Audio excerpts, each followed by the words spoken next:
pengurus Ketua KKG Gugus 3 Kaliwining, yang terhormat Ibu Pengajar Praktek Ibu Tiwi Ari SPD, yang terhormat rekan-rekan pejabat sekalian yang kami cintai dan kami banggakan. Puji syukur kehadirat Allah Subhanahu wa Ta'ala, pada hari ini kita bisa menghadiri undangannya Ibu Dian Novitasari SPD dan Bapak Didi Hartono SPD dalam rangka diseminasi implementasi budaya positif di KKG Gugus 3 Rambi Puji. Sholawat serta salam kita haturkan kepada junjungan kita Nabi besar Muhammad SAW, karena beliaulah kita saat ini bisa iman dan Islam. Bapak Ibu sekalian, dalam acara diseminasi implementasi budaya positif di KKG Gugus 3 Rambi Puji kali ini akan saya bacakan susunan acara pada hari ini. Yang pertama, pembukaan. Yang kedua, menyanyikan lagu Indonesia Raya. Yang ketiga, sambutan Ketua Gugus 3 Kaliwining, yaitu Ibu Yuli Ferry Widiawati SPD. Yang keempat, sambutan pengajar praktek Ibu Tiwi Ari SPD. Kemudian dilanjutkan lagi pemaparan materi oleh Ibu Dian Novitasari SPD. Kemudian tanya jawab materi dari Ibu Dian Novitasari SPD, dan diakhiri penutup.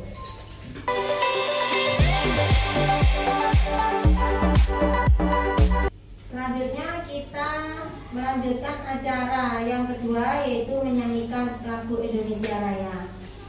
Kepada Ibu Usmuriah SPD disilahkan untuk menjadi dirijennya.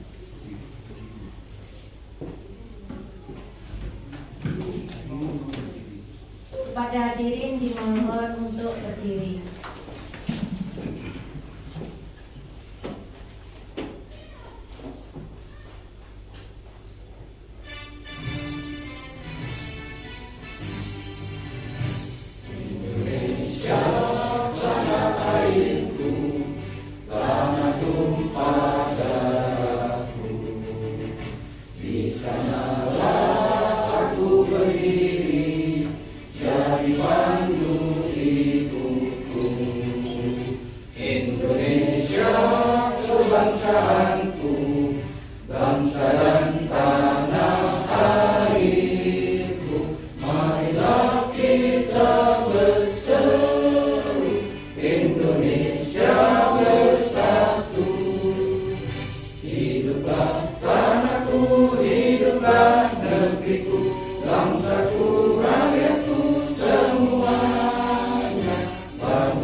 Hadirin dimohon duduk kembali. Terima kasih.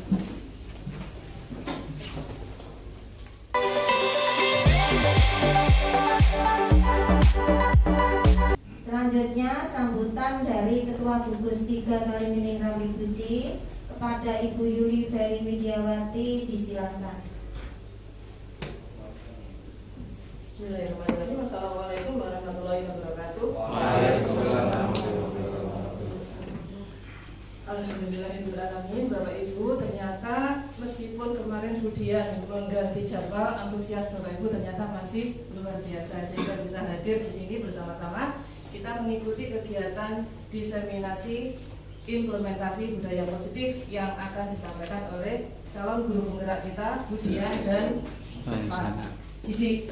Nah, yang kedua, salawat serta salam mudah-mudahan selalu tercurahkan kepada Rasulullah SAW. Semoga di hari pertemuan nanti kita akan mendapat syafaat beliau dan kita bersama-sama berkumpul kembali di surga. Amin ya rabbal alamin. Bapak Ibu yang saya hormati, saya sangat berterima kasih atas kehadiran Bapak Ibu karena acara ini sangat penting dan acara ini adalah acara yang bisa membuka wawasan kita. Kalau kita mengikuti diklat di luar, sekarang sudah susah. Yang banyak itu diklat justru diadakan secara online dan diadakan oleh guru penggerak. Kita patut bersyukur kita punya 2 guru penggerak. Dan habis ini semoga Pak Ricci, Bu Yuyun akan segera menyusul. Karena wawasan kita memang harus terbuka. Kodrat alam itu adalah berubah. Kalau dulu kurikulumnya 2013, sekarang kurikulumnya Merdeka. Kenapa? Karena kalau kita pakai kurikulum 2013 kita masih berkutat dengan gaya mengajar lama. Sekarang kita harus belajar gaya mengajar yang baru. Yang kita siapkan itu adalah anak-anak yang akan hidup di dunia kerja 15 tahun, 10 atau 15, 20 tahun lagi. Dunianya akan berbeda. Kita mungkin sudah berpulang, tapi anak-anak justru harus fight, harus bertempur melawan teknologi. Bisa jadi mereka tidak akan bisa mendapat pekerjaan kalau mereka tidak menguasai teknologi.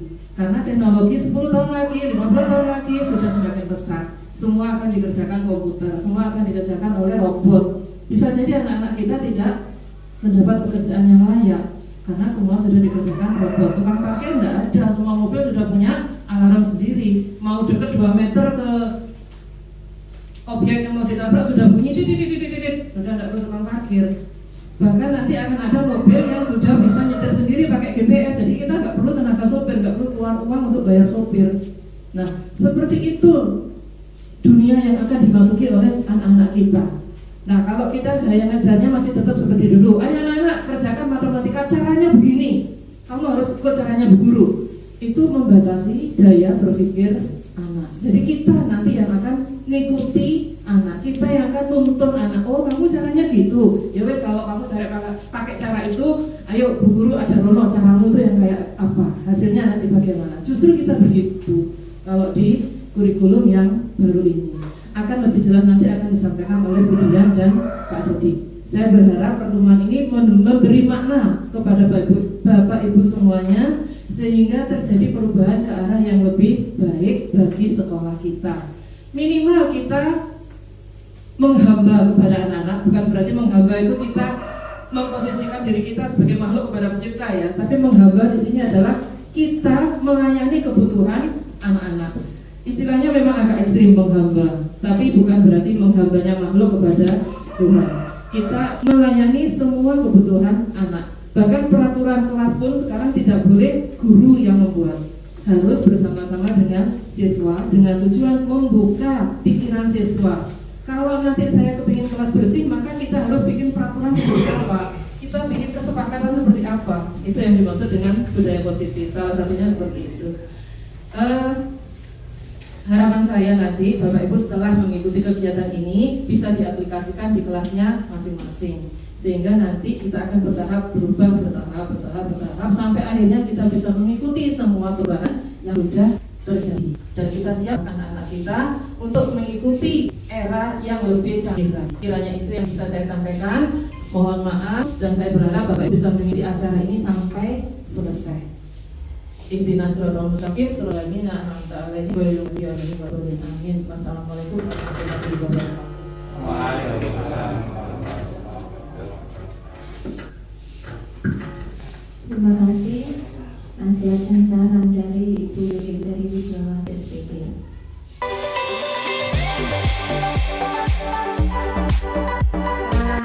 Sekarang saya mohon Ibu Tiwi untuk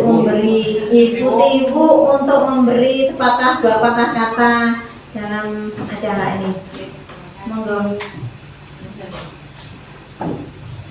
Oke, terima kasih. Mohon izin waktunya sebentar nih Bapak Ibu ya.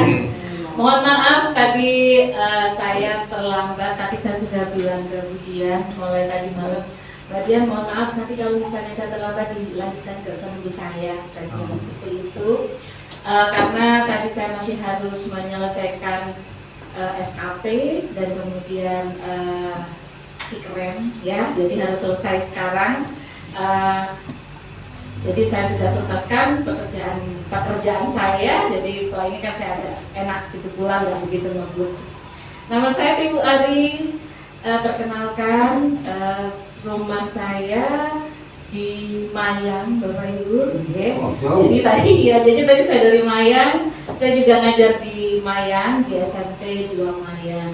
Itu kebetulan saya membersamai Mbak Dian di kelas 48B di JGP ini.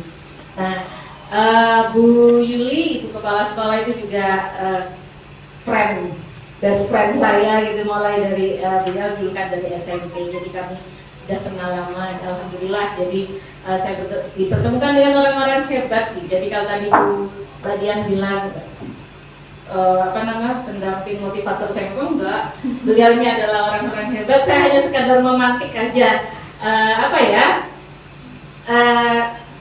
Mbak Dian itu sudah tahu dia mau kemana, jadi saya cuma gusah aja karena sudah tahu mau kemana. Oke, Bapak Ibu, sekedar sedikit aja sebagai penguat. Kenapa sih kok tadi ada implementasi budaya positif, entah itu keyakinan kelas, restitusi ya. Nah, kenapa kok butuh itu? Karena hakikatnya sebagai seorang guru itu kita membentuk anak didik kita. Dulu mungkin pernah kita mendapatkan sebuah pengetahuan bahwa anak itu adalah kertas kosong yang bisa kita coret-coret sedemikian rupa, kita warnai sedemikian rupa dengan teorinya John Locke, tabula rasa. Tapi kemudian sebetulnya itu kita pegang gitu ya. Jadi anak itu putih, ketika lahir dia putih, baru kemudian kita coret-coret apa katanya orang tuanya, apa katanya gurunya, apa katanya lingkungannya. Tapi sebetulnya anak itu sudah terlahir dengan mempunyai talentanya masing-masing. Hanya itu perlu ditebalkan. Ya, perlu ditebalkan. Nah, kitalah salah satunya. Saya bukan bilang bahwa guru satu-satunya, tapi guru adalah salah satu dari yang berkewajiban untuk menebalkan itu. Nah, seperti itu. Salah duanya siapa? Ada 3 ini yang harus menebalkan. Salah duanya adalah orang tua dan lingkungan. Gak bisa ini. Kenyataannya di Indonesia apa-apa yang disalahkan guru ya. Murid tawuran yang disalahkan guru. SMP di SMK mana itu gurunya piye ngajar. Gitu terus saya tuh ya Allah prihatin banget seperti itu ya. Tapi ketika ada anak yang bagus gitu, saya dipuji orang tuanya gitu. Orang tuanya hebat itu, dileskan kemana?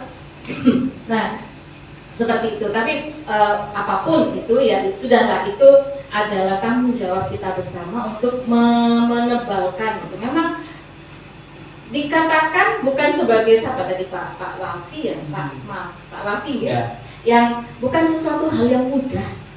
Apapun bukan sesuatu hal yang mudah, tapi kita sudah berniat nawaitu mencemplungkan diri di dunia pendidikan, ya udahlah, itu adalah resiko yang harus kita tanggung untuk menjadi seorang pendidik yang untuk mendidik, menebalkan itu sesuai dengan zamannya. Kalau zaman sekarang ini anak-anak main HP, Bapak Ibu, monggo, ya apa ini anak nggak bisa dilepaskan dengan HP sekarang seperti itu. Bapak dulu, Pak Hasis dulu nggak usah main HP, tak ada HP. Saya berbeda ya, tak ada HP. Jadi guru sedia seperti itu. Kalau kamu main HP toh, ya, itu coba diarahkan dengan hal-hal yang main HP tadi kita arahkan dengan hal-hal yang positif. Misalnya dengan menggunakan link-link yang seperti kuisis atau apa gitu ya, anak-anak diberi pelajaran itu, maksudnya diberi kuis-kuis seperti itu. Kalau memang memungkinkan deh, kalau misalnya di tempat saya meskipun SMP itu anak-anak itu banyak aja alasannya. Kalau sudah main HP alasannya sudah pulsa nggak punya, kuota nggak punya. Saya kira itu sudah hampir semuanya seperti itu. Tapi Kalau sudah seperti itu, oh oke lah, berarti kita pakai cara yang lain dengan tidak meninggalkan HP. TikTok gitu, misalnya gitu. Ada yang kemudian yang bilang TikTok gram gitu. Kita cari sisi positifnya, gitu betul Pak Didi. Intinya apa? Misalnya anak-anak memang suka main TikTok, biarkan mereka menggunakan TikTok. Kita membuat sebuah tugas yang nanti anak-anak mengumpulkannya dengan menggunakan TikTok. Mungkin bahasa Indonesia apa seperti itu ya. Anak-anak nyanyi, mereka live di TikTok juga saya kira mereka senang. Itu juga positif, bukan hal-hal yang negatif, hanya joget-joget, nggak tahu apanya gitu ya. Nah itu seperti itu Bapak Ibu, jadi hanya penguatan saja. Jadi intinya entah itu restitusi, terus budaya positif apapun, keyakinan kelas yang kita lakukan, yang sudah tadi ditularkan Mbak Dian sama Pak Didi, itu pada hakikatnya mengerucut kepada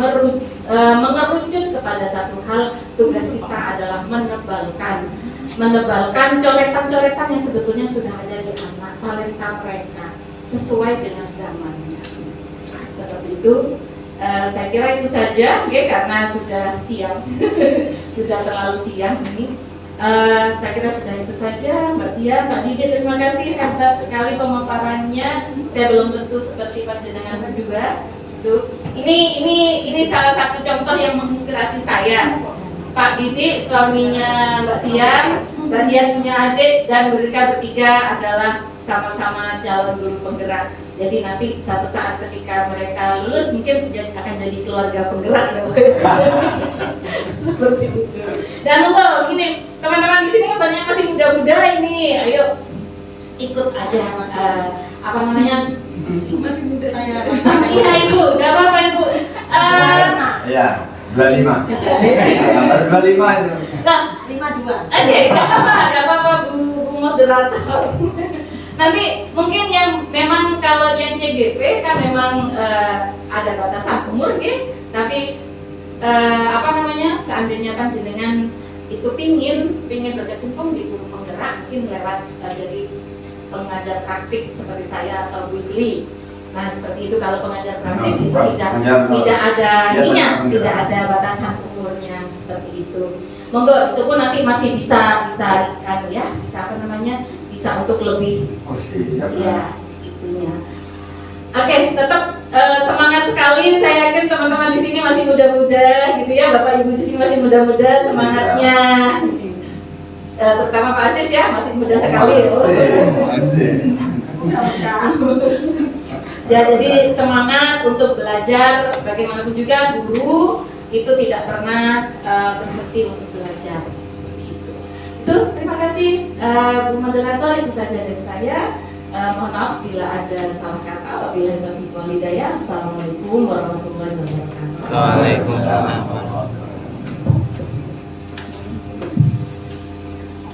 Terima kasih.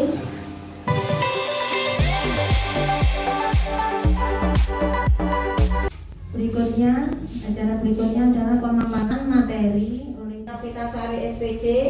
Kepada Ibu Dian Novitasari, disilakan. Baik, bisa dimulai nih Bapak Ibu. Assalamualaikum warahmatullahi wabarakatuh. Waalaikumsalam warahmatullahi wabarakatuh. Sebelumnya mohon izin saya sampaikan dulu selamat datang kepada Ibu pengajar praktik saya, Ibu Tiu Ari SPD yang saya hormati. Beliau ini adalah pengajar praktik yang selama ini selalu membersamai saya untuk mengikuti kegiatan pendidikan guru penggerak di angkatan 7 ini, sehingga saya hingga saat ini bisa bertahan. Meskipun sebenarnya saya itu terkadang merasa lelah sekali, karena selain mengikuti pendidikan guru penggerak saya juga mengajar. Jadi terkadang sambil mengajar saya juga mengerjakan tugas. Namun berkat dukungan dan motivasi dari beliau, hingga saat ini saya masih bisa bertahan karena beliau selalu memberikan semangat kepada saya. Terima kasih Ibu Tiu. Saya sampaikan juga terima kasih kepada Bapak Ibu rekan guru yang bersedia hadir di ruangan ini untuk menyimak sekilas pemaparan saya tentang materi implementasi penerapan budaya positif aksi nyata modul 1.4 yang saya dapatkan ketika saya mengikuti kegiatan pendidikan guru penggerak di angkatan 7 ini.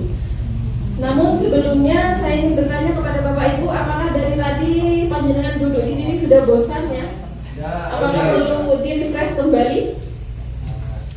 Di-refresh kembali tenaganya mungkin? Perlu. Baiklah, sekarang saya ajak untuk bergerak dulu, supaya badannya tidak kaku. Karena saya tadi menyimak panjenengan sepertinya sudah lelah sekali.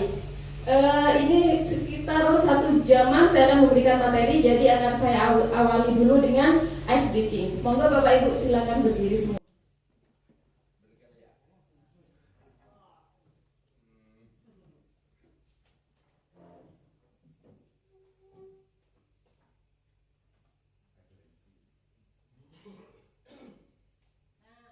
Pada kegiatan ini, Bapak Ibu akan diajak untuk bergerak mengikuti alunan musik serta mengamati gerakan yang ditampilkan di layar.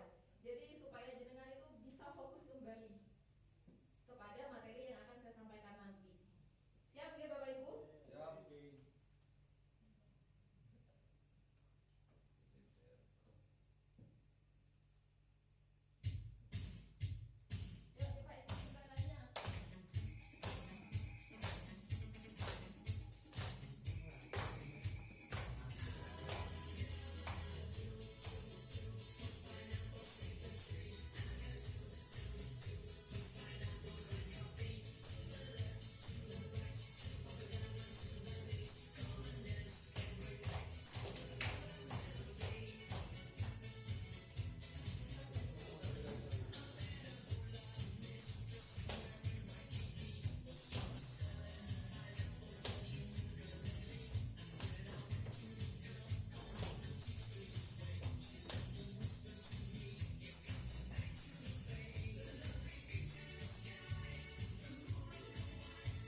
kemudian Ibu Tiu Ari SPD yang sekarang sudah hadir di tengah-tengah kita. Tepuk tangan dulu ke beliau. Beliau adalah pengajar praktik saya yang hingga saat ini masih setia membersamai saya dan memberikan bantuan kepada saya terkait kesulitan apapun yang saya alami selama saya mengerjakan segala tugas pada kegiatan PGP ini. Bapak Ibu, mungkin tadi Pak Diki sudah menyampaikan beberapa materi terkait implementasi budaya positif D. Tadi sudah disampaikan tentang latar belakang dan tujuan, kemudian ada disiplin positif, ada perubahan paradigma belajar, restitusi, dan 5 posisi kontrol. Selanjutnya saya akan meneruskan kembali materinya, yaitu dari materi nomor 5 tentang motivasi perilaku manusia. Selanjutnya kebutuhan dasar manusia, dan ada keyakinan kelas, dan yang terakhir adalah tentang segitiga restitusi. Nah mungkin tadi Bapak Ibu saya lihat semuanya sudah menyimak materi dengan baik, namun supaya lebih mantap lagi saya ingin mengulas sedikit kembali ya tentang materi yang pertama, yaitu latar belakang dan tujuan dari penerapan implementasi budaya positif. Mungkin nanti Bapak Ibu bisa menjawab beberapa pertanyaan dari saya terkait materi yang sudah diberikan oleh Pak Didi tadi. Nah tadi Pak Didi juga sudah menyampaikan bahwa latar belakang dari implementasi budaya positif ini, Bapak Ibu sudah pernah mendengar apa itu trilogi pendidikan? Nah, Coba Bapak aja sebutkan. ingat Tulodo. Ingat Sosung Tulodo. Apa itu artinya Bapak? Di depan menjadi teladan. Di depan menjadi teladan. Kemudian apa lagi? Ingat dia Mangun Karsa. Oke, Ingmat Dio Mangun Karsa. Artinya Di tengah memberi bimbingan. di tengah memberi bimbingan. Kemudian yang terakhir, Tuturi Handayani. Tuturi Handayani. Artinya apa Bapak? Di belakang memberi dorongan. Di belakang memberi dorongan. Bagus, Pak Ajis pintar sekali deh. Tepuk tangan untuk Pak Ajis.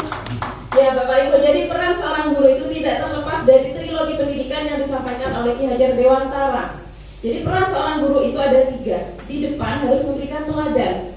Jadi seorang guru itu harus selalu memberikan teladan kepada siswa. Bukan hanya menyuruh siswa, kamu harus begini, kamu harus disiplin.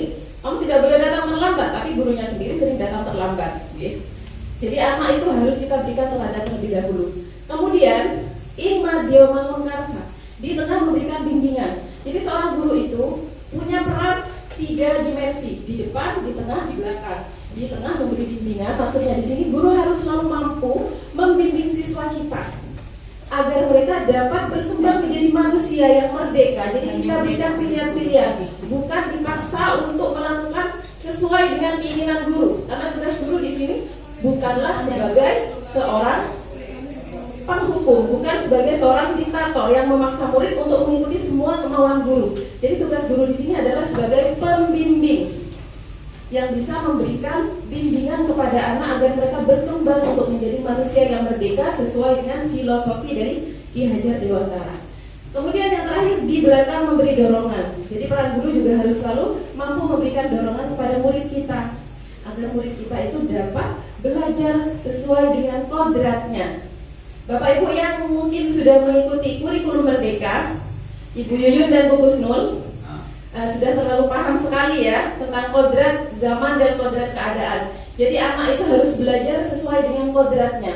Kodrat zaman itu selalu berkembang secara dinamis. Contohnya, jika zaman saya sekolah SD dulu tidak ada HP, saya hanya belajar dari buku, ya Bapak Ibu. Kemudian kalau tidak ada buku saya tidak bisa belajar. Beda dengan sekarang. Sekarang anak-anak sudah bisa belajar dimanapun dan kapanpun. Mereka bisa belajar dari YouTube, mereka juga bisa belajar dari aplikasi ruang belajar online. Jadi sekarang itu dunia sudah berkembang dengan dinamis. Sehingga sebagai seorang guru, kita tentunya harus mampu mendorong murid-murid kita untuk berkembang sesuai dengan kodrat zaman dan kodrat keadaannya. Tadi juga sudah disampaikan tujuan implementasi budaya positif. Di sini yang pertama untuk menciptakan iklim sekolah yang kondusif, yang kedua mendorong terwujudnya keyakinan kelas, yang ketiga mendorong tumbuhnya nilai kebajikan, yang keempat menerapkan segitiga restitusi, dan yang kelima menjalin kolaborasi antar semua warga sekolah untuk mewujudkan disiplin positif di lingkungan sekolah. Ini tadi sepertinya sudah sangat jelas sekali ya Bapak Ibu.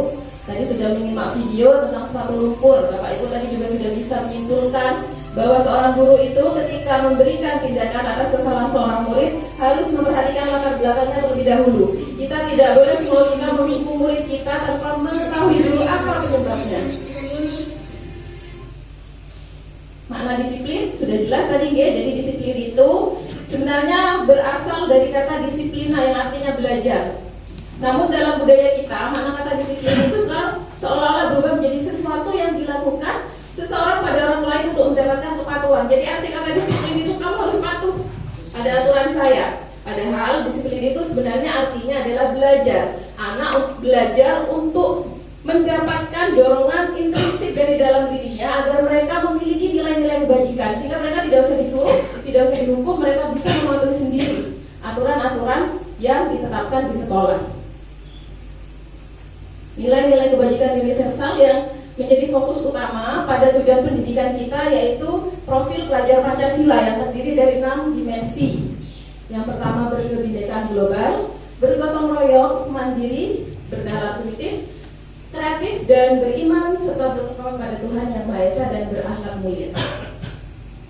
Perubahan paradigma belajar tadi sudah disampaikan bahwa sebenarnya selama ini mungkin kita sebagai guru sedang menganut sebuah gaya ilusi, ya. Apa ilusi Bapak Ibu?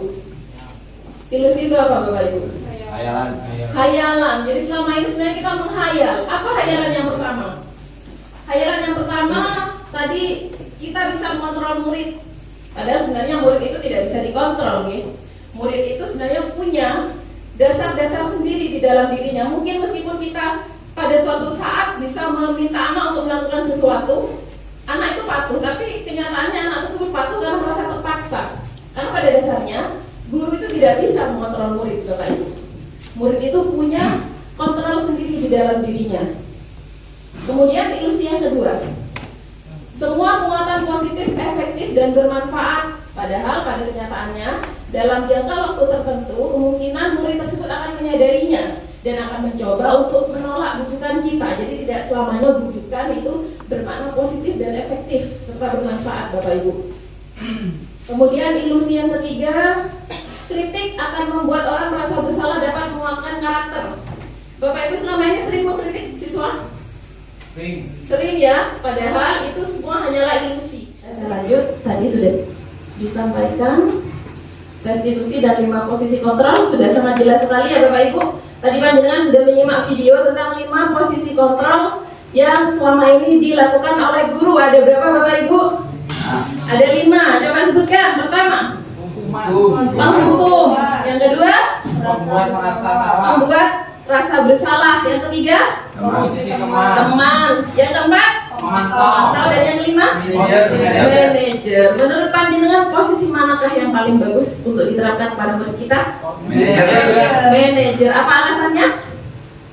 Karena menandakan siswa bertanggung jawab. Iya, dapat mendorong murid kita menjadi bertanggung jawab melalui kesadaran dari dirinya sendiri, sehingga muncul yang namanya motivasi intrinsik, motivasi yang berasal dari dirinya sendiri. Jadi dengan melaksanakan posisi kontrol sebagai manajer, maka siswa kita nantinya akan memiliki nilai-nilai kebajikan dalam dirinya.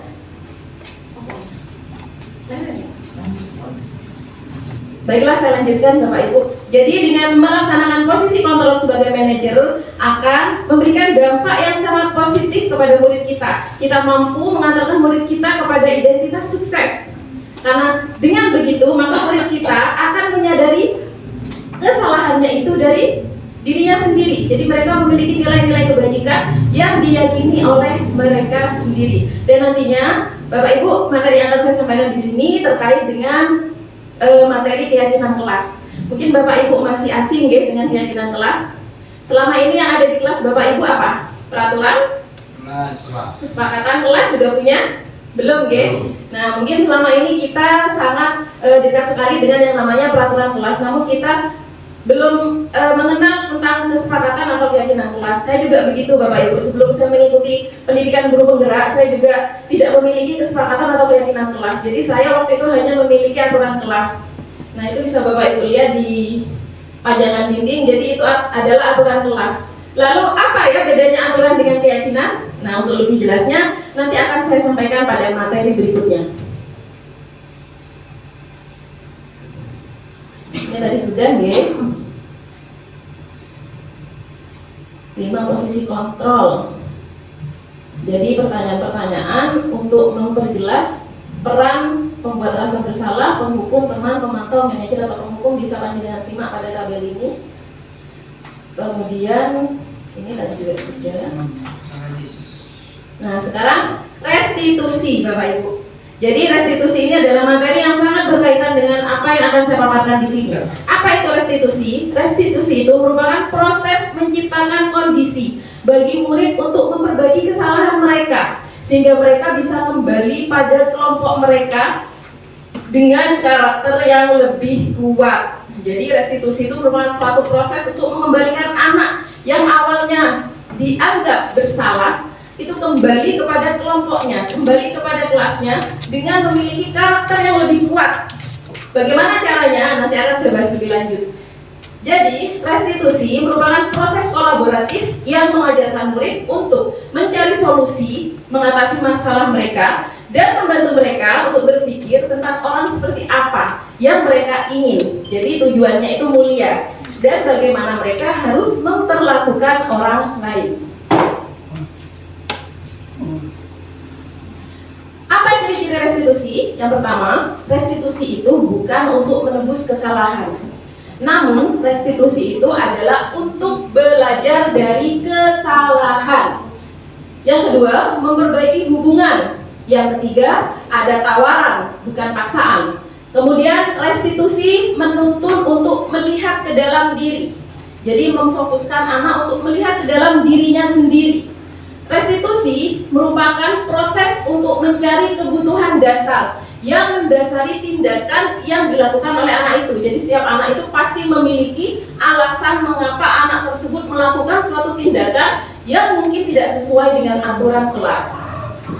Kemudian restitusi adalah cara yang paling baik. Restitusi juga fokus pada karakter, bukan tindakan. Kemudian restitusi juga fokus pada solusi. Dan yang terakhir, restitusi mengembalikan murid yang berbuat salah pada kelompoknya. Perbedaan hukuman, konsekuensi, dan restitusi bisa Bapak Ibu simak sendiri di tabel ini. Nanti panjenengan jika ingin mendapatkan file ini, nanti bisa minta ke saya. Kemudian, nah ini materi yang akan saya sampaikan secara detail pada kegiatan ini, yaitu tentang motivasi perilaku manusia, terkait teori dan penjelasannya juga. Jadi Bapak Ibu, tadi Bapak Ibu sudah menyimak beberapa video, yaitu tentang yang pertama tadi ada yang video tayangan berjudul sepatu lumpur, gitu. Ada anak yang menggunakan sepatu kotor masuk ke kelas, namun ternyata sama gurunya dihukum tidak boleh masuk ke kelas. Padahal anak itu memiliki alasan, ya Bapak Ibu, kenapa kok dia melakukan tindakan seperti itu. Jadi Bapak Ibu, motivasi perilaku manusia itu dibagi menjadi dua. Yang pertama eksternal. Eksternal itu berasal dari luar. Ya. Contohnya apa Bapak Ibu? Hukuman dan penghargaan. Jadi mungkin murid kita itu ada yang melakukan suatu tindakan sesuai peraturan. Kamu harus begini. Anak itu mau menuruti kita, mungkin karena dia takut dihukum oleh kita. Ya. Mungkin juga ada anak yang melakukan apa yang kita katakan karena dia ingin mendapatkan penghargaan. Mungkin gurunya sering memberikan penghargaan kepada anak itu. Akhirnya anak itu termotivasi untuk melakukan suatu tindakan yang kita inginkan. Selain dari motivasi eksternal, yang paling baik itu sebenarnya adalah motivasi internal Bapak Ibu. Jadi motivasi internal itu adalah motivasi yang berasal dari dalam dirinya sendiri. Anak itu melakukan suatu tindakan karena dia menghargai dirinya sendiri, bukan karena paksaan, bukan karena iming-iming, bukan karena ingin mendapatkan hadiah. Ya. Selain itu, anak juga memiliki nilai kebajikan dalam dirinya. Contohnya apa Bapak Ibu nilai kebajikan itu? Tanggung jawab, menghormati, mandiri, apalagi Bapak? Menghargai. Jadi anak itu melakukan sesuatu karena anak itu mempunyai nilai kebajikan yang sudah tertanam dalam dirinya sendiri, ya, bukan karena dipaksa, bukan karena ingin mendapatkan hadiah. Nah ini lebih jelasnya ya Bapak Ibu. Motivasi perilaku manusia yang pertama untuk menghindari ketidaknyamanan atau hukuman. Jadi mereka akan berpikir apa yang akan terjadi apabila saya tidak melakukannya. Nanti saya akan dihukum oleh Bapak Ibu guru. Nanti saya akan disuruh, biasanya kita sering ya, kalau saya dulu, kalau murid saya tidak mengerjakan PR itu saya suruh lari, muter lapangan biasanya 5 kali. Kadang juga saya suruh mengerjakan di luar. Nah seperti itu. Jadi murid itu mengikuti apa yang diperintahkan oleh guru karena dia merasa tidak nyaman atau karena takut dengan hukuman yang akan diberikan. Kemudian yang kedua, untuk mendapatkan imbalan dari orang lain. Apa yang akan saya dapatkan apabila saya melakukannya? Itu yang ada di dalam pikirannya. Kemudian yang ketiga, untuk menghargai diri sendiri itu merupakan motivasi yang berasal dari dalam dirinya. Mereka akan berpikir, saya akan menjadi orang seperti apa bila saya melakukannya. Dan ini juga merupakan tujuan dari implementasi disiplin positif. Jadi untuk menumbuhkan, memotivasi, mendorong tumbuhnya motivasi internal pada diri murid kita. Nah Bapak Ibu, apakah panjenengan sering memberikan penghargaan kepada murid kita? Sering? Tidak sering. Gak sering? Siapa yang sering? Saya termasuk dulu, ya. Saya sering memberikan penghargaan kepada murid saya. Dikit-dikit saya beri penghargaan. Nanti kamu kalau dapat 100, ibu guru beri bintang. Nanti ibu guru akan berikan hadiah, misalnya makanan atau mungkin permen atau apa gitu ya. Nah Bapak Ibu, ternyata ada sebuah penjelasan yang berbunyi seperti ini, penghargaan yang menghukum. Kenapa kok penghargaan itu dikatakan menghukum? Ya Bapak Ibu, karena penghargaan itu bisa menurunkan kualitas. Kenapa kok bisa menurunkan kualitas? Karena anak itu melakukan sesuatu karena ingin mendapatkan hadiah. Iya, bukan berasal dari motivasi dalam dirinya sendiri. Kemudian penghargaan juga mematikan kreativitas. Kenapa kok bisa seperti itu? Terkadang anak yang sudah merasa bosan dengan hadiah yang saya berikan, saya dulu selalu memberikan permen atau makanan. Hadiahnya itu saja sih Bu, bosan saya Bu. Nah akhirnya anak itu bosan, tidak mau lagi untuk melakukan hal yang baik. Karena mereka sudah merasa bahwa saya sudah puas, hadiahnya itu aja, saya bosan. Nah yang ketiga, penghargaan juga mengurangi motivasi intrinsik. Karena dengan penghargaan itu anak akan selalu melakukan sesuatu karena ingin mendapatkan penghargaan. Jadi istilahnya pamrih, tidak ikhlas. Kalau tidak ada penghargaan, saya tidak mau melakukannya. Biasanya kalau kita suruh melakukan sesuatu, hadiahnya apa Bu?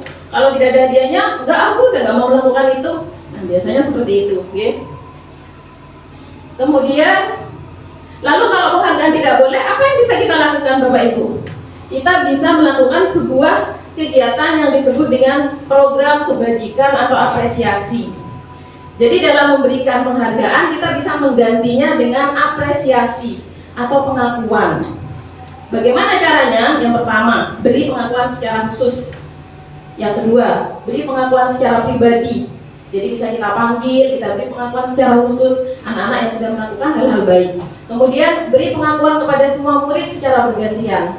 Kemudian yang terakhir, kita bisa memberikan pengakuan secara konsisten dan fokus pada proses, bukan hasil. Okay? Terkadang kita terlalu fokus pada hasil. Ada anak yang mendapatkan nilai 100 kita puji, padahal kita tidak tahu anak itu dapat nilai 100 dari mana.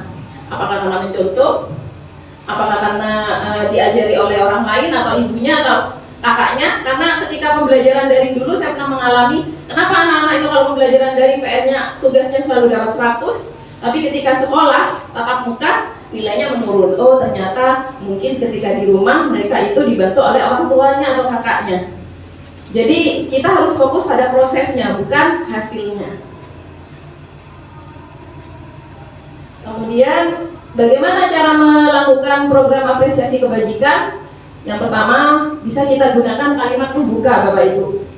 Kemarin saya perhatikan, kita munculkan nilai kebajikannya. Rasa empatimu besar sekali. Setelah itu kita sebutkan situasinya pada saat menolong murid baru di kelas kita. Jadi kita berikan sebuah apresiasi, pengakuan kepada anak itu ketika anak itu melakukan suatu kebaikan. Dengan menggunakan kalimat pembuka, kemudian kita sebutkan nilai kebajikannya apa, kemudian situasinya seperti apa. Jadi contohnya bisa panjenengan simak di tabel ini.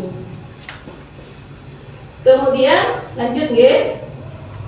Nah sekarang saya akan meminta kepada Bapak Ibu untuk membedakan manakah yang hukuman, manakah yang konsekuensi. Coba jenengan sebutkan. Yang pertama, mencatat 100 kali di dalam buku kalimat saya tidak akan terlambat lagi karena terlambat ke sekolah. Apakah hukuman atau konsekuensi? Hukuman. hukuman 100. Yang kedua, lari mengelilingi lapangan basket 2 kali karena terlambat hadir di sekolah. Hukuman, bagus. Yang ketiga, murid diminta untuk push up 15 kali karena tidak menggunakan masker ke sekolah. Hukuman juga. Siapa yang biasanya sering seperti ini? Pak Riki ya, Pak Riki. Pak Riki ya. Kemudian yang keempat, mengganti kertas tugas teman yang telah dicoret-coret. Konsekuensi 100. Apa bedanya Bapak Ibu? Kok bisa disebut konsekuensi? Menggantikan kertas tugas teman itu kok bukan hukuman ya? Kenapa kok disebut konsekuensi? Tanggung jawab. Pinter Bu, karena anak itu tanggung jawab memperbaiki kesalahannya dengan mengganti kertas temannya. Kemudian membersihkan tumpahan air di meja tulis karena tersenggol pada saat belajar. Konsekuensi, bagus nggih.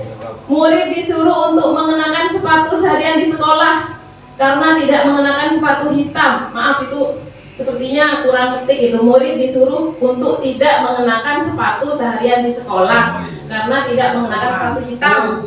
Hukuman apa konsekuensi? Hukuman, oh pinter-pinter Bapak Ibu ini ternyata. Lari mengelilingi lapangan basket 2 kali karena terlambat 10 menit untuk pelajaran PJOK.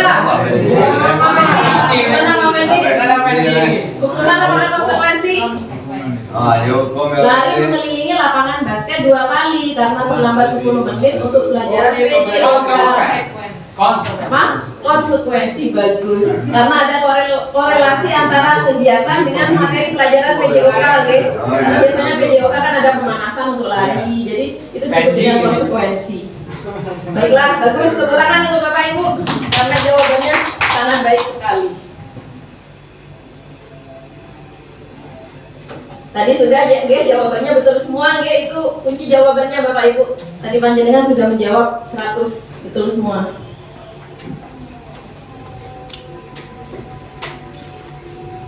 Nah, Bapak Ibu, sekarang saya akan memaparkan tentang kebutuhan dasar manusia. Jadi, manusia itu memiliki kebutuhan dasar yang terkait dengan perilaku atau tindakan yang mendasari mereka untuk melakukan suatu perilaku. Namanya dengan perilaku. Jadi, setiap orang itu pasti melakukan suatu tindakan atau perilaku karena untuk memenuhi kebutuhan dasar yang tidak terpenuhi. Sekarang saya punya sebuah kasus, Bapak Ibu. Ibu Ambar, wali kelas 2 di SDN Pelita Hati, sedang bingung menghadapi ulah salah satu murid di kelasnya yang bernama Doni. Beberapa anak di kelas 2 telah datang padanya dan mengeluhkan Doni seringkali meminta bekal makan siang mereka dengan paksa. Jika Anda menghadapi situasi seperti Ibu Ambar, apa yang akan Anda lakukan? Suruh pindah KMI, Pak. Maksud gitu ya, Bu. Kemudian menurut Anda, kira-kira apa alasan Doni melakukan itu? Apakah perlu kita tanyakan apa alasannya? Ya, Perlu ya Bapak ya, karena Bapak tadi sudah mempelajari materi tadi, jadi perlu dulu ditanyakan apa alasan mereka melakukan tindakan itu. Jadi jangan langsung dikeluarkan ya Pak Ajis. Langsung disuruh pindah ke MI itu namanya. Ya, jadi Bapak Ibu, mungkin apa yang dilakukan Doni itu karena Doni itu ingin memenuhi kebutuhan dasar yang tidak terpenuhi ketika Doni itu sedang berada di rumahnya, sehingga dia menyalurkan pada perilakunya di sekolah. Oke Bapak Ibu, sekarang kita simak video ini. Ini bahasa Cina Bapak Ibu, jadi aja.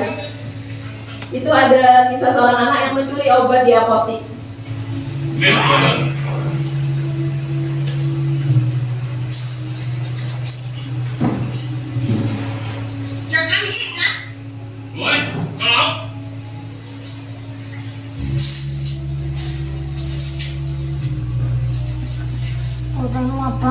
Sudah. Tidak ada. Pinjam.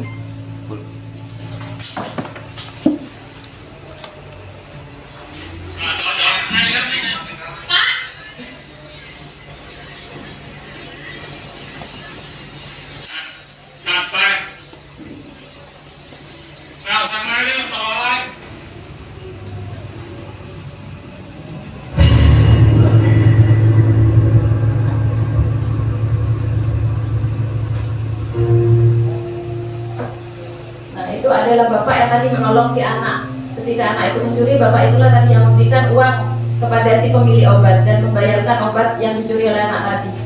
Kemudian bapak itu terjatuh sehingga membutuhkan biaya yang sangat besar. Nah ini tadi anak kecil perempuan itu nggih, yang tadi memberikan shock ya kepada anak yang tadi mencuri.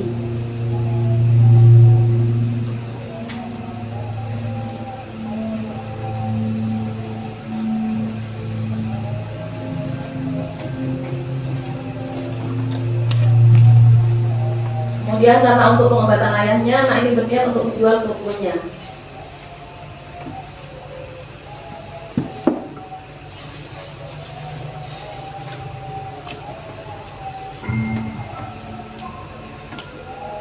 Tadi biayanya 300 juta tiba-tiba menjadi 0 rupiah gitu. Karena ada yang menanggung biaya tersebut.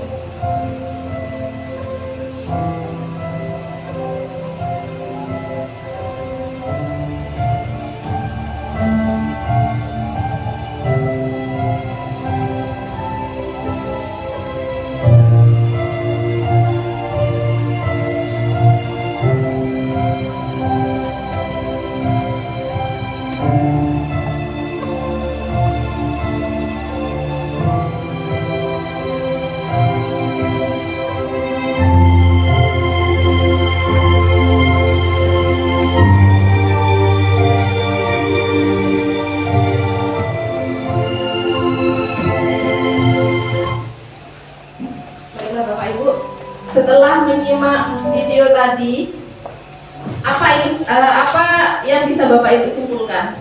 Tadi panjenengan sudah menyimak video tentang anak yang mencuri obat, gitu. Kemudian ada seseorang yang menolong anak tersebut dengan membayarkan obatnya. Apa yang dilakukan oleh Bapak itu sebenarnya kalau menurut beliau pada saat itu mungkin sepele. Kalau kita misalnya menemukan murid mencuri, apa yang kita lakukan Bapak Ibu? Balas kupingnya ya. Dipeles kupingnya ya Pak ya. Iya. Berarti harus ditanya dulu, kamu alasannya apa kamu bisa mencuri gitu ya Pak ya. Nah, ternyata Bapak Ibu dari kisah inspiratif tadi, seorang anak itu mencuri karena dia ingin mengobati ibunya. Ya Bapak Ibu, bukan karena disengaja. Lalu dari tindakan tersebut ada seseorang bapak yang membantunya dengan membayari obatnya dan memberikan sekantong sup. Dan kebaikan itu akan diingat sampai dia dewasa Bapak Ibu. Padahal itu menurut kita mungkin hal sepele ya, membayari obat, memberikan sup itu hal sepele. Dan pada 30 tahun kemudian ternyata anak itu tumbuh menjadi seorang dokter yang akhirnya bisa melakukan suatu kebaikan yang tidak disangka-sangka Bapak Ibu. Jadi kita tidak boleh memandang anak dengan negatif. Contoh ada anak yang mencuri, kita tanya dulu. Kita tidak boleh sudon dulu, tidak boleh berpikiran negatif dulu. Kita tanyakan dulu apa alasannya kamu melakukan itu. Jangan langsung dipeles ya Pak Jes ya. Oh, iya. Nah mulai sekarang bisa ya Pak Jes ya. Ditanya dulu ya Pak ya. Kasihan Pak. Kalau Pak Diki dia makan. Oh dikeplak. Baiklah Bapak Ibu, jadi manusia itu memiliki 5 kebutuhan dasar yang tentunya harus dipenuhi. Dan jika kebutuhan itu tidak terpenuhi, maka biasanya manusia itu akan mencari pelampiasan di tempat lain. Contohnya seperti murid kita, ya. Apa kebutuhan itu Bapak Ibu? Yang pertama adalah kebutuhan untuk bertahan hidup. Jadi kebutuhan untuk bertahan hidup bisa kita simak pada video tadi, ya. Jadi anak mencuri karena ingin bertahan hidup supaya ibunya itu bisa sembuh sakitnya. Kemudian yang kedua ada kebutuhan akan cinta dan kasih sayang. Yang ketiga ada kebebasan, yang keempat ada kesenangan, dan yang kelima ada kekuasaan atau power. Jadi anak-anak itu melakukan sesuatu tindakan harus kita pahami dulu alasannya Bapak Ibu. Jangan langsung kita hukum. Mungkin anak itu memiliki alasan dibalik motif perilakunya itu. Okay? Mungkin di rumah ada yang tidak mendapatkan cinta dan kasih sayang, sehingga ketika di sekolah akhirnya mereka suka cari perhatian kepada gurunya, atau mungkin suka cari perhatian juga kepada teman-temannya. Nah contoh ini yang kedua, ini anak ini tidak mendapatkan kebutuhan dasar akan rasa kasih sayang dan cinta kasih dari orang tuanya Bapak Ibu. Sehingga di sekolah nilainya selalu jelek. Orang tuanya selalu sibuk dengan pekerjaannya sendiri. Sehingga anak itu merasa kesepian dan kurang kasih sayang. Tidak ada surat. Kertas ujiannya.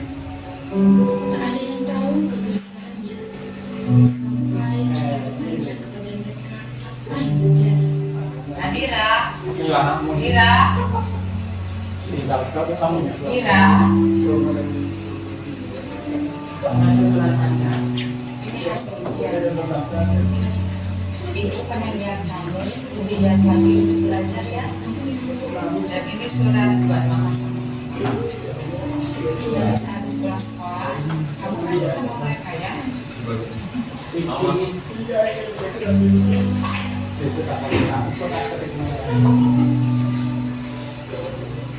Bapak Ibu kita lihat, ternyata anak itu sangat sedih sekali karena nilai-nilainya jelek.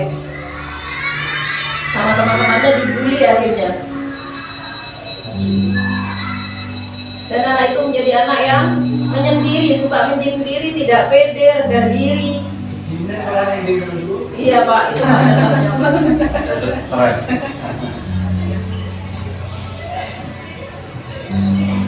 Nah, sampun Nah, baiklah Bapak Ibu, tadi panjenengan sudah menyimak 2 buah video. Kalau pada video pertama, kebutuhan dasar yang ingin dipenuhi oleh anak itu apa Bapak Ibu? Kebutuhan apa yang pertama? Bapak Wali? Betul sekali, kebutuhan untuk bertahan hidup.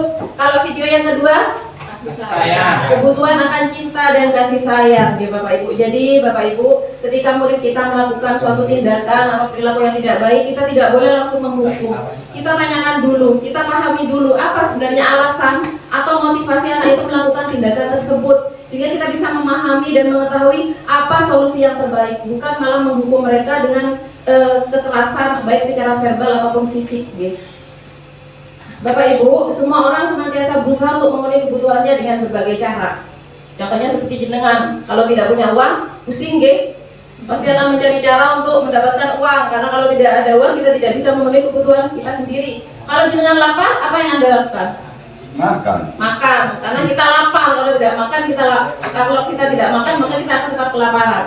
Nah, jadi setiap orang atau manusia, baik itu orang dewasa ataupun anak-anak, pasti akan berusaha untuk memenuhi kebutuhan mereka yang tidak terpenuhi dengan cara melakukan hal-hal yang mungkin menurut kita kurang baik atau kurang sesuai dengan peraturan.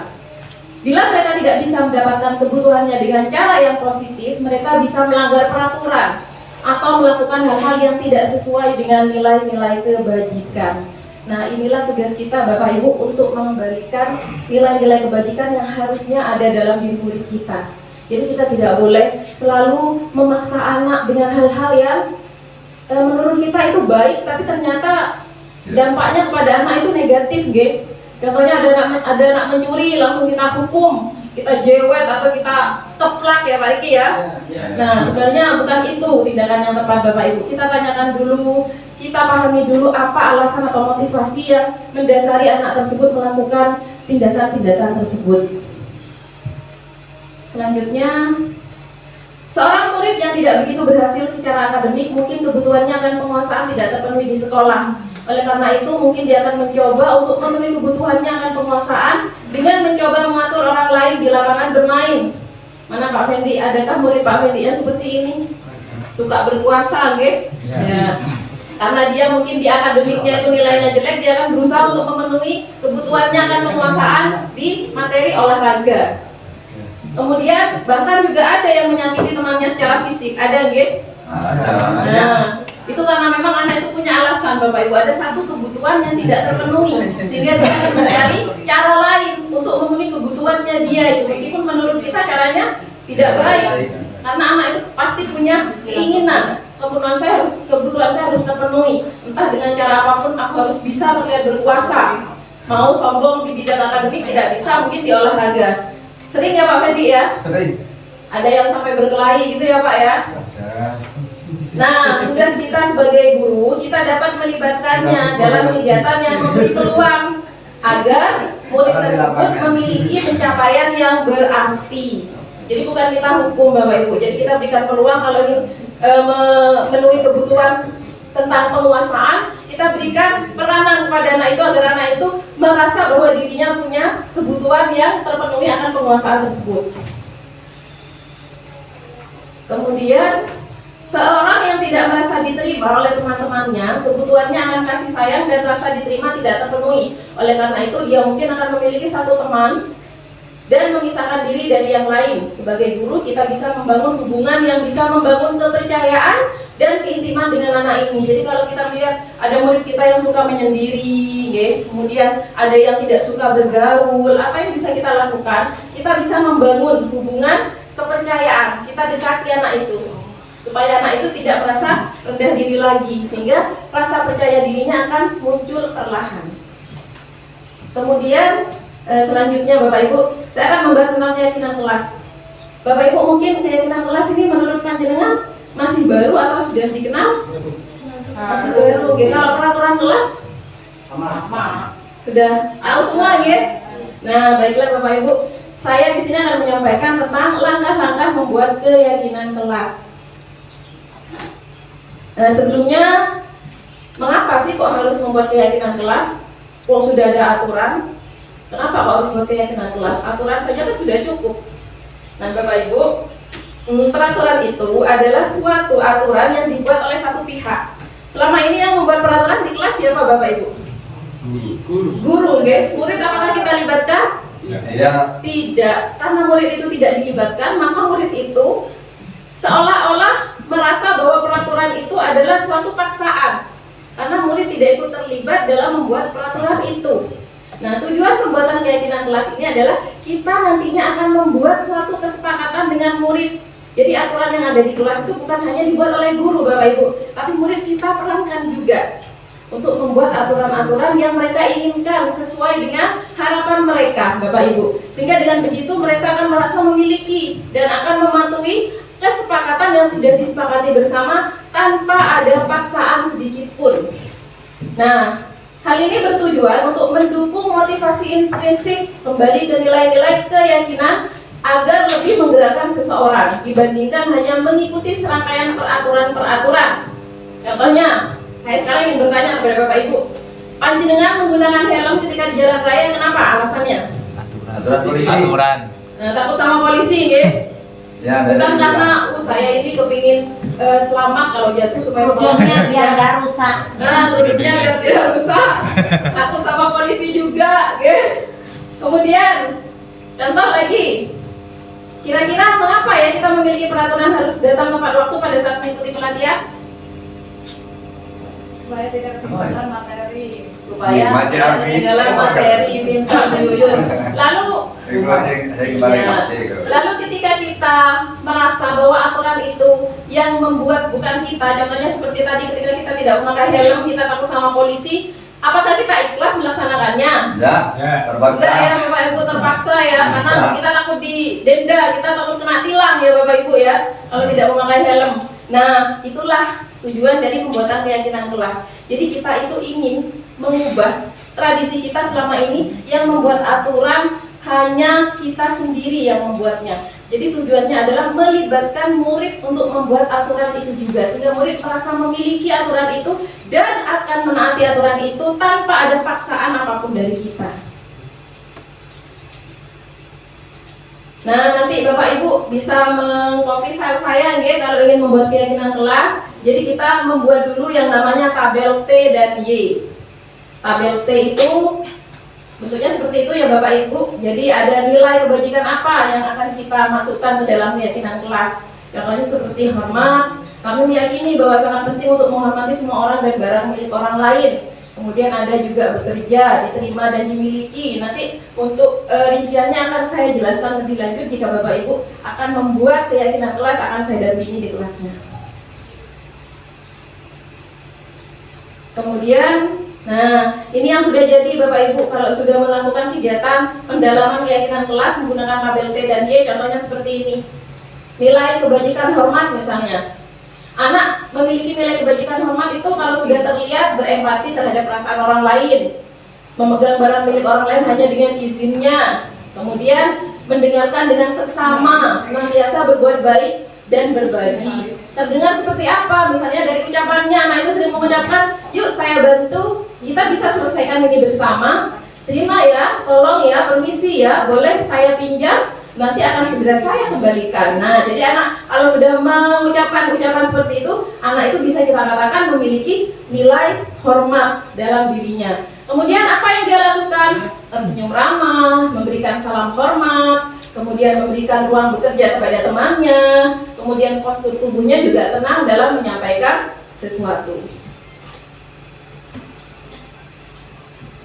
Nah, ini lingkaran dunia berkualitas Bapak Ibu. Jadi peraturan kelas itu posisinya jauh dari budaya positif, ada di tengah-tengah. Yang paling dekat itu adalah keyakinan kelas. Jika sudah terbentuk keyakinan kelas, maka lingkungan akan menjadi positif. Jika lingkungan sudah menjadi positif, maka budaya positif akan bisa terwujud di sekolah kita. Nah, ini kegiatan untuk menentukan keyakinan kelas Bapak Ibu. Selalu kembalikan buku ke tempatnya. Kira-kira keyakinan kelas apa yang akan kita penuhi? Bapak Ibu bisa menyimak di sini. Halo. Tanggung jawab, dilarang mengganggu orang lain. Itu adalah menghormati orang lain. Nilai keyakinan nilai kebajikannya atau keyakinan kelasnya. Jadi keyakinan kelas itu isinya adalah tentang nilai kebajikan Bapak Ibu. Contohnya seperti tanggung jawab, menghormati, kemudian untuk bersabar, kesehatan, dan keselamatan. Ini hanya contoh-contoh Bapak Ibu. Nah, untuk lebih lanjutnya, bagaimana cara pembuatan keyakinan kelas? Berikut akan saya tampilkan contoh video aksi nyata yang sudah saya buat di kelas saya.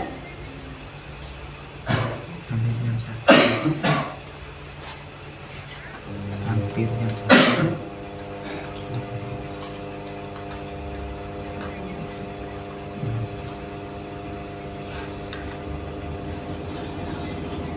Iya.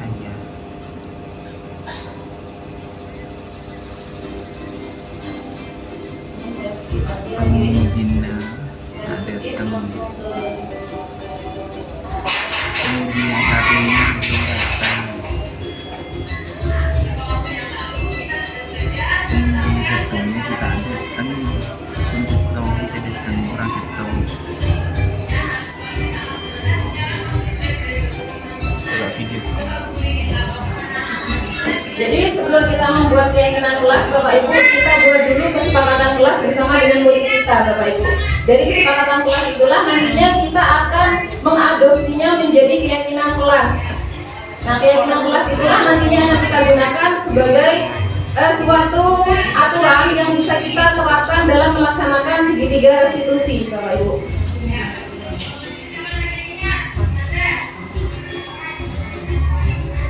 Jadi anak-anak diajak untuk berdiskusi menentukan keyakinan kelas dari kesepakatan kelas yang sudah dibuat bersama-sama dengan guru sebelumnya.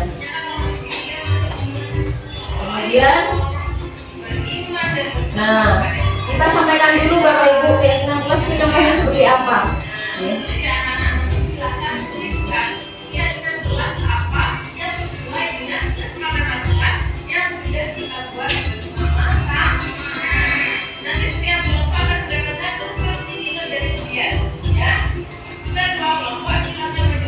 Kita memberikan informasi atau media apapun yang bisa Bapak Ibu gunakan untuk media dalam melakukan diskusi kelompok. Nanti anak-anak akan berdiskusi dengan kelompoknya untuk menentukan keyakinan kelas yang sesuai dengan kesepakatan kelas yang sudah kita buat bersama-sama dengan anak-anak.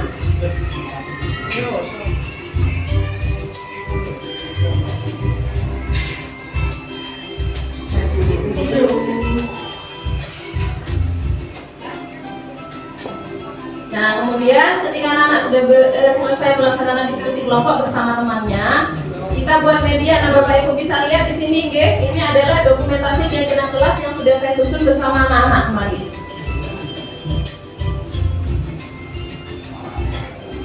Nah, jadi ini contoh-contoh kegiatannya Bapak Ibu. Anak-anak berdiskusi untuk menentukan keyakinan kelas sesuai dengan kesepakatan yang sudah disepakati. Kemudian kita tempelkan pada media yang kita sediakan anak-anak. Nah, keyakinan kelas inilah nantinya yang akan kita gunakan dalam menentukan solusi atau tindakan kita ketika menghadapi anak yang bermasalah dengan mengaitkannya dengan keyakinan kelas yang sudah kita tetapkan bersama-sama, Bapak Ibu. Kita bacakan dulu, setelah itu kita sepakati bersama-sama keyakinan kelas ini. Sudah, skip, Jadi langkah-langkahnya seperti itu, Bapak Ibu. Nah, yang terakhir materi yang akan saya sampaikan adalah tentang segitiga restitusi, Bapak Ibu. Jadi segitiga restitusi ini erat kaitannya dengan posisi kontrol guru yang kelima. apa ya posisi kontrol guru yang kelima? Bapak Ibu tadi sudah Manajer, mengenalin. Ya, manajer. Jadi kalau kita ingin memposisikan diri kita sebagai manajer, maka kita harus menerapkan apa itu yang disebut dengan segitiga restitusi dalam menyelesaikan kasus-kasus atau permasalahan yang terjadi pada murid kita, Bapak Ibu. Nah, tahapan pada segitiga restitusi ini terdiri dari 3 tahapan, Bapak Ibu. Yang pertama, ada validasi kebutuhan. Nah, seperti teori yang tadi sudah saya jelaskan ya, setiap anak ketika melakukan suatu tindakan pasti didasari karena dia ingin memenuhi kebutuhan dasar yang tidak terpenuhi, ya Bapak Ibu. Kemudian yang kedua, menanyakan keyakinan. Jadi setelah memvalidasi kebutuhan, kita tanyakan keyakinan apa yang sesuai dengan keyakinan kelas kita. Apakah sudah sesuai dengan tindakan kamu? Nah, itu masuk ke tahapan yang kedua, yaitu menanyakan keyakinan. Kemudian yang ketiga, menstabilkan identitas. Jika keyakinan itu sudah kita tanyakan, anak menyadari bahwa perbuatan yang dia lakukan salah, maka kita lakukan tahapan yang ketiga, yaitu menstabilkan identitas. Tujuannya apa? Tujuannya adalah untuk meyakinkan kepada mereka bahwa setiap orang pasti melakukan kesalahan. Tidak ada orang yang benar, dan meskipun kita melakukan kesalahan, maka kita bisa memperbaiki kesalahan itu. Jadi tujuannya seperti itu. Nah, baiklah Bapak Ibu, ini tahapan pertama, gitu. Tahapan pertama yang bisa kita lakukan adalah menstabilkan identitas. Tujuannya adalah untuk membuat anak yang merasa gagal karena bersalah menjadi positif terhadap dirinya. Jadi dengan melakukan tahapan ini, maka kita bisa memotivasi anak yang merasa gagal menjadi semangat lagi untuk memperbaiki kesalahan yang sudah dilakukan. Apa yang bisa kita katakan? Kita bisa mengatakan seperti ini, Bapak Ibu. Berbuat salah itu hal yang manusiawi, tidak ada manusia yang sempurna. Bapak Ibu juga pernah berbuat salah. Nah, ada lagi kalimat yang kedua, kita pasti bisa menyelesaikan permasalahan ini. Bapak Ibu tidak tertarik untuk mencari tahu siapa yang benar, siapa yang salah. Bapak Ibu lebih tertarik untuk menyelesaikan masalah. Kalau kamu menyalahkan dirimu sendiri terus-menerus, apakah kamu bersikap baik pada dirimu sendiri? Jadi ini adalah kalimat-kalimat yang bisa kita sampaikan untuk menerapkan langkah yang pertama, yaitu menstabilkan identitas siswa. Kemudian yang kedua, validasi tindakan yang salah. Jadi setelah kita menstabilkan identitasnya, kita lanjutkan pada tahapan yang kedua, yaitu membantu murid memenuhi basic need atau kebutuhan dasar yang ingin dipenuhinya ketika melakukan suatu kesalahan. Apa yang bisa kita katakan kepada murid kita? Yang pertama, kamu bisa saja kan melakukan hal yang lebih buruk, tapi kamu tidak melakukannya kan? Kamu pasti punya alasan mengapa melakukannya. Apa yang penting buat kamu? Kamu boleh tetap berusaha menjaga sikap itu, tapi tambahkan sikap yang lain yang baru. Nah, jadi ini adalah yang beberapa kalimat yang bisa diucapkan ketika kita melakukan tahapan pada validasi tindakan yang salah. Kemudian yang selanjutnya adalah menanyakan keyakinan. Jadi Bapak Ibu, kalau kita ingin menerapkan segitiga restitusi, kita harus mempunyai keyakinan kelas terlebih dahulu, Bapak Ibu. Apa yang kita lakukan pada tahapan ini? Kita akan berusaha untuk memotivasi anak agar melihat kesalahannya dan menghubungkan dengan norma sosial dan nilai-nilai yang mendasari manusia berinteraksi dengan orang lain. Apa yang bisa kita katakan? Yang pertama, apa nilai yang kita percaya di kelas? Kelas yang ideal itu seperti apa sih? Kamu ingin jadi anak seperti apa? Apa yang kamu rasakan ketika kamu melakukan itu? Kamu ingin menjadi orang seperti apa? Nah, jadi ini adalah kalimat-kalimat yang bisa kita ucapkan ketika kita akan melaksanakan tahapan yang ketiga, yaitu menanyakan keyakinan. Nah, itulah Bapak Ibu tahapan-tahapan dalam segitiga restitusi. Nah, ini saya sudah melakukan juga aksi nyata. Namun ini hanya skenario ya Bapak Ibu ya. Karena waktu itu saya melakukan kegiatan untuk memberi tugas demonstrasi kontekstual. Jadi tadi ada anak yang datang terlambat. Kemudian saya tidak langsung menegur dia, hei kamu kok datang terlambat? Kamu ini menyebalkan, datangnya terlambat. Tidak seperti itu Bapak Ibu. Jadi kita lakukan yang namanya segitiga restitusi. Yang pertama, kita menstabilkan identitasnya.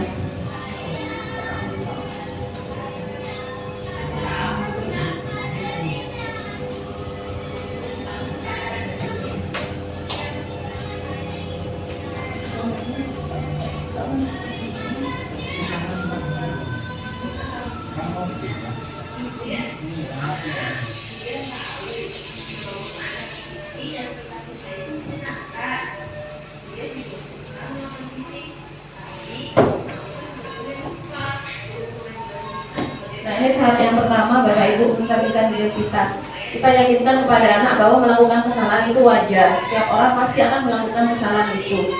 Kita sebagai guru pun pernah melakukan kesalahan. Nah, ini tujuannya apa? Untuk menguatkan anak agar dia tidak merasa minder, tidak merasa gagal karena telah melakukan kesalahan. Yang ini menanyakan keyakinan, tadi kita kaitkan dengan keyakinan yang sudah dibuat nih Bapak Ibu.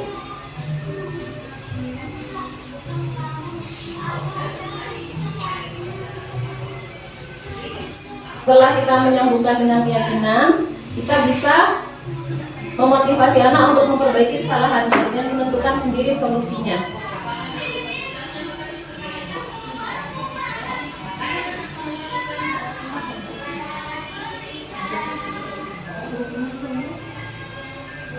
Sudah ya Bapak Ibu, sudah jelas ya? Nah, ini ilustrasi kasus yang kedua. Ini ada anak yang mengganggu temannya pada jam pelajaran. Nah, ini ketika ibu sedang menjelaskan satu pembelajaran, ternyata tiba-tiba ada anak yang bertengkar, ada yang suka mengganggu temannya, menyobek buku temannya. Kalau Bapak Ibu menemukan kasus yang seperti ini, apa yang akan kita lakukan? Ada anak menyobek buku temannya. Nah, bagaimana langkahnya untuk menerapkan segitiga restitusi Bapak Ibu? Sebenarnya sama seperti tadi, nggih. Jadi kita melakukannya di luar jam pelajaran, bisa di jam istirahat Bapak Ibu. Kita tidak mengganggu pelajaran dan tidak mengganggu anak yang lain. Ini saya skip aja, nggih. Nah, ini adalah contoh yang kedua Bapak Ibu. Jadi ada kasus di mana anak pada saat jam pelajaran itu menyobek buku temannya. Jadi untuk mengatasi hal ini, untuk menumbuhkan budaya positif di sekolah kita, maka yang kita lakukan adalah dengan menerapkan segitiga restitusi dengan menggunakan 3 tahapan yang tadi sudah saya sampaikan.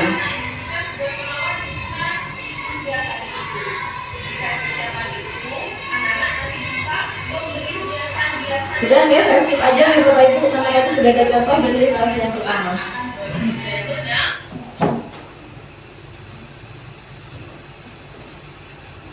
Sudah, mungkin ini yang bisa saya paparkan. Bapak Ibu sudah selesai Bapak Ibu.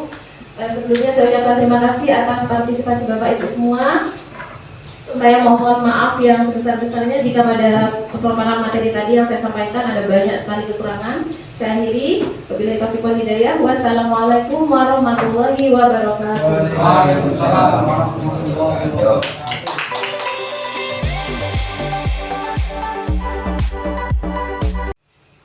Untuk materinya Bu Diana Witasari, kita beri kesempatan kepada 2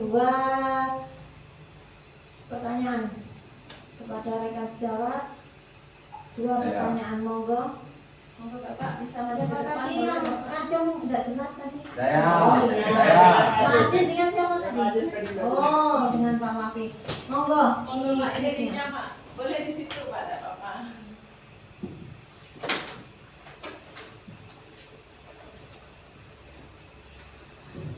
Langsung saja. Pertanyaan saya, bagaimana menerapkan segitiga restitusi di kelas tinggi dan kelas rendah? Apakah tekniknya berbeda atau sama? Mohon penjelasannya. Lanjut ke penanya kedua, dikumpulkan dulu pertanyaannya. Terima kasih atas waktunya kepada Ibu Penyaji, Ibu Dian Novitasari. Ini saya ada pertanyaan. Assalamualaikum warahmatullahi wabarakatuh. Mohon maaf kalau saya pribadi atau bahkan kita semuanya menyimak teori tentang segitiga restitusi ini. Seolah-olah kita mudah melaksanakan, namun kenyataannya tugas seorang guru atau pendidik itu kan sudah banyak, apalagi ketika mengajar. Anak-anak tidak bisa tinggal hanya untuk mengatasi kasus dari seseorang murid saja. Lalu bagaimana cara mengatur jadwal penerapan segitiga restitusi ini agar tidak mengganggu aktivitas jam mengajar guru atau seorang pendidik? Mohon penjelasannya kepada Ibu Penyaji. Terima kasih. Assalamualaikum warahmatullahi wabarakatuh. Monggo, kemudian langsung ditanggapi untuk sekalian 2 pertanyaan. Yang ini pertanyaan pertama dari Bapak Abdul Aziz. Terima kasih kepada Ibu Moderator atas waktu yang sudah diberikan. pertama tadi dari Bapak Ajis, bagaimana menerapkan segitiga restitusi di kelas tinggi dan kelas rendah? Apakah tekniknya berbeda? Mohon penjelasannya. Nah, untuk tahapan yang kita lakukan Bapak Ibu dalam menerapkan segitiga restitusi ini tentunya sama, ada 3 tahapan. Ada yang pertama menstabilkan identitas, kemudian validasi tindakan yang salah, kemudian yang ketiga menanyakan keyakinan. Namun tentunya dalam melakukan segitiga restitusi ini tentunya kita harus membedakan tahapan usianya gitu Bapak Ibu. Karena anak pada usia kelas rendah dan usia kelas tinggi itu memiliki tingkat kematangan yang berbeda. Anak pada usia kelas rendah itu memiliki berada pada tahapan operasional konflik. Jadi mereka harus dijelaskan tentang contoh nyatanya terlebih dahulu Bapak Ibu. Kamu kenapa kok berbuat salah? Nanti anak-anak kita berikan suatu pertanyaan-pertanyaan romantik Bapak Ibu. Kita berikan contoh kisah inspiratif misalnya. Kamu pernah dengar nggak kisah tentang mungkin kita mendongeng dulu kepada anak ya. Kalau kelas rendah kan suka mendengarkan dongeng Bapak Ibu, supaya anak nanti menyadari bahwa tindakan yang salah yang dia lakukan itu adalah tindakan yang salah. Jadi untuk menstabilkan identitas kita bisa mendongeng kalau kepada anak kelas rendah. Kita berikan dongeng-dongeng tentang kisah inspiratif yang mengandung nilai-nilai kebaikan yang sesuai untuk menyadarkan anak akan kesalahan yang telah dilakukan. Kemudian pada tahapan validasi tindakan yang salah, setelah mendongeng tadi, anak-anak pastinya akan berpikir, kamu suka nggak pada karakter si kancil? Misalnya, kamu suka nggak pada karakter si bebek? Ya, seperti itu, gitu. Jika anak menjawab suka, oh ya saya suka Bu. Lalu apakah tindakan yang kalian lakukan sudah sama apa tidak ya dengan tindakan tokoh yang kamu sukai? Nah dari situ anak-anak akan merasa sadar bahwa oh ya kalau aku ingin menjadi seperti tokoh kancil yang aku suka harus seperti ini, aku harus seperti ini, aku harus berbuat seperti ini. Nah dengan seperti itu nanti anak-anak secara otomatis akan bisa menemukan bagaimana cara yang tepat untuk memperbaiki kesalahannya. Jadi kalau kelas rendah bisa kita berikan dengan cara mendongeng dulu, untuk memancing anak untuk menyadari tentang tindakan yang salah dan bagaimana cara menemukan solusinya dengan cara menerapkan segitiga restitusi yang tadi sudah saya jelaskan. Kalau pada kelas tinggi, anak itu kan sudah kemampuan berpikirnya sudah sedikit matang, sudah bisa mengetahui tidak perlu kita dongengi, tidak perlu kita berikan dongeng. Kita hanya bisa menggunakan suatu ilustrasi Bapak Ibu. Ilustrasi misalnya dengan menayangkan sebuah video seperti tadi yang sudah saya tayangkan, Nah, mungkin Bapak Ibu nanti bisa menayangkan sebuah video-video yang bisa membuat anak itu merasa sadar bahwa dia salah. Ataupun kalau memang anak itu misalnya kita ingin menyadarkan anak itu secara perlahan-lahan, nanti kita bisa memberikan kalimat-kalimat untuk memberikan sebuah penguatan dulu kepada anak bahwa meskipun anak itu salah, kita bisa memperbaikinya. Jadi kita tidak boleh langsung menghakimi anak itu kalau mereka sudah bersalah, ya sudah kamu harus memenuhi apa yang saya katakan, kamu harus mengikuti aturan yang saya berikan. Jadi dalam penerapan segitiga restitusi itu Bapak Ibu, kita lakukan tahapan-tahapannya sesuai dengan yang saya sampaikan tadi. Kita stabilkan dulu identitasnya, kemudian yang kedua kita validasi tindakan yang salah, kemudian yang ketiga kita korelasikan dengan keyakinan kelas yang sudah kita buat. Kalau tidak sesuai dengan keyakinan kelas, harusnya kamu seperti apa? Harus bagaimana kamu supaya sesuai dengan keyakinan kelas kita, sehingga anak akan menemukan solusi dari permasalahan yang dia hadapi sesuai dengan nilai-nilai kebajikan yang sudah diyakini bersama. Mungkin itu jawaban dari saya untuk Bapak Ajis. Bagaimana Bapak Ajis? Ya. Ada yang mau ditambahkan mungkin? Ada pertanyaan turunannya lagi mungkin? Gak ada ya? Cukup sampai di sini. Monggo. Ini pertanyaan yang kedua dari Bapak Wafi. Oke, saya akan mencoba menjawab ya Bapak Wafi. Tadi Bapak Wafi bertanya tentang bagaimana cara mengatur jadwal penerapan segitiga restitusi ini agar tidak mengganggu efektivitas jam mengajar ya Bapak. Tadi pada video ilustrasi yang saya tunjukkan ke panjenengan, anak tadi ketika melakukan suatu tindakan yang salah atau kesalahan kan tadi pada saat jam pelajaran, Tapi ketika saya memanggil anak itu kan saya berbicara empat mata. Nah, bisa kita simpulkan bahwa saya tadi melakukan tahapan segitiga restitusi ini pada jam pelajaran apa tidak, Bapak Ibu? Tidak, karena saya tadi bertatap muka empat mata. Jadi saya memanggil secara pribadi anak itu. Saya panggil di luar jam pelajaran ketika jam istirahat atau setelah anak-anak pulang, Bapak Ibu. Jadi kita tidak melakukannya pada jam pelajaran supaya tidak mengganggu jam mengajar kita. Mungkin itu Bapak Wafi.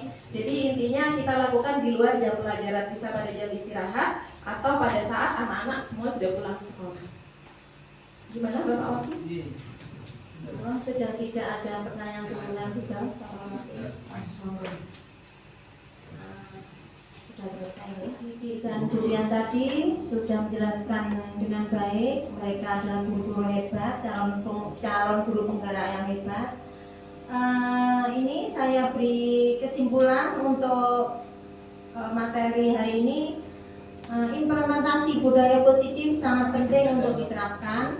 Hal ini sejalan dengan filosofi Ki Hajar Dewantara, yaitu untuk mewujudkan siswa menjadi manusia merdeka yang memiliki kebahagiaan yang setinggi-tingginya. Sebelum acara ini saya tutup, monggo kita membaca hamdalah dulu. Semoga ilmu hari ini manfaat, barokah, bisa kita terapkan kepada murid. Bapak Ibu, terima kasih Bapak Ibu sudah bisa tetap di sini hingga acara ini diakhiri. Saya sebagai moderator mengucapkan mohon maaf apabila ada tutur kata saya yang salah atau tidak berkenan di hati rekan-rekan sejawat. Wabillahi taufiq wal hidayah. Wassalamualaikum warahmatullahi wabarakatuh. Waalaikumsalam warahmatullahi wabarakatuh.